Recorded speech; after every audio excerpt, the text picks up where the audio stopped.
Hi, our names are Jessie Ananya. And Rachel. and we are seniors at Morris Hills High School. We are part of Chapter 12173. We present StimuNerve, a novel device to combat phantom limb pain in amputees. This presentation is a virtual walkthrough of our display poster and prototype. And now introducing Gerald Jom. He is a 23-year-old male with diabetes and a severe foot ulcer and had to undergo leg amputation surgery below the knee. Every 30 seconds, a leg is amputated. 85% are because of diabetic foot ulcers. Diabetes is a growing problem. Within the last 4 decades, the number of people with the disease has quadrupled. This is even more relevant this year because there was a twofold increase in major amputations and degree of tissue loss for vascular surgery patients after COVID-19. Like 50 to 80% of other amputees, Gerald suffers from phantom limb pain, pain in the area of amputation resulting from damaged tissue. Theories as to why phantom limb pain occurs are still being researched, but most researchers agree that it stems from tangled sensory wires and mixed signals from the brain, essentially a mismatch between movement and the perception of that movement.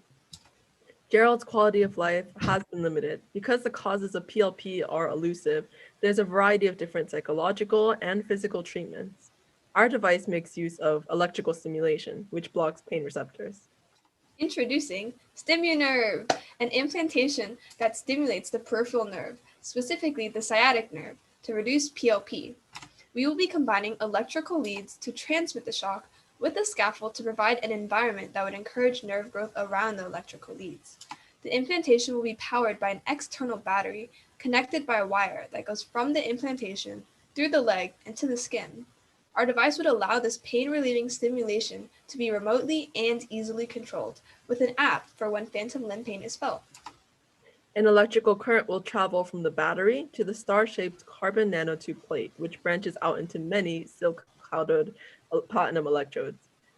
The nerves grow along these electrodes, causing them to be embedded into the nerve. Having many electrodes branched out throughout the nerve increases the chances of hitting more parts of the nerve, allowing for increased nerve pain relief. We chose silk because it acts like a protective biomaterial that fights the foreign body response and immune response to a mismatch between the electrical components and the tissue, which can eventually lead to inflammation or a wound. The StimuNerve will be powered by a 4.1-volt rechargeable lithium battery, which was made specifically for neuromodulation devices.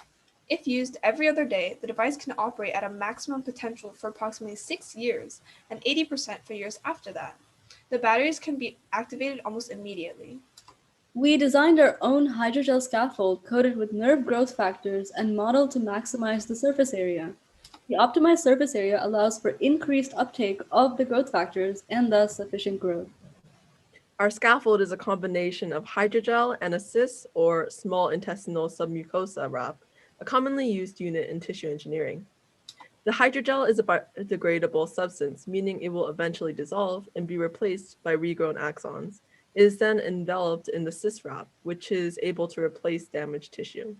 The wrap will next be sutured across the ends of the cut nerve. Both the CIS wrap and the hydrogel aid nerve growth and reduce the body's own immune response against the electrodes.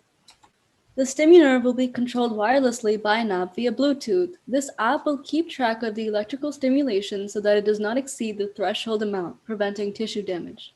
Different levels of stimulation can then be selected depending on the intensity of the pain. When Gerald feels pain, he's able to get the app, pick a level of stimulation, and relieve his pain. We calculated a threshold of approximately 2 hours of stimulation per day for approximately 3 years. Our app will notify the user of potential tissue damage that may occur based on their record of stimulation, and it will also send an alert when battery levels are running low. Gerald has decided he wants to get the StimuNerve implantation. The StimuNerve is the only user-controlled device that specifically targets PLP without causing a harmful immune response.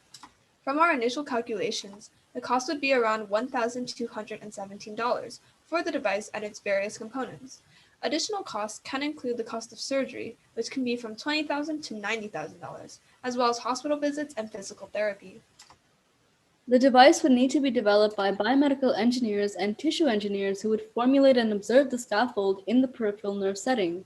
A biomaterial scientist would be used to regulate the use and significance of biomaterials in the body, like carbon nanotubes, hydrogel, and silk. After this product is developed, the StimuNerve would need to be FDA approved as a Class 3 device via the pre-market approval application. People would need to present adequate scientific evidence to prove the safety and efficiency of the scaffold and electrical components. Pain management specialists would recommend this device to patients, while neurologists scan to detect the nerve for surgery, and a neurological surgeon implants the device. They will cut the sciatic nerve and suture the implant by the syswrap. After the surgery, psychiatrists and physical therapists would help the patients recover emotionally and physically. To implement this device, neurologists would need to be specifically concentrated in peripheral neuropathy.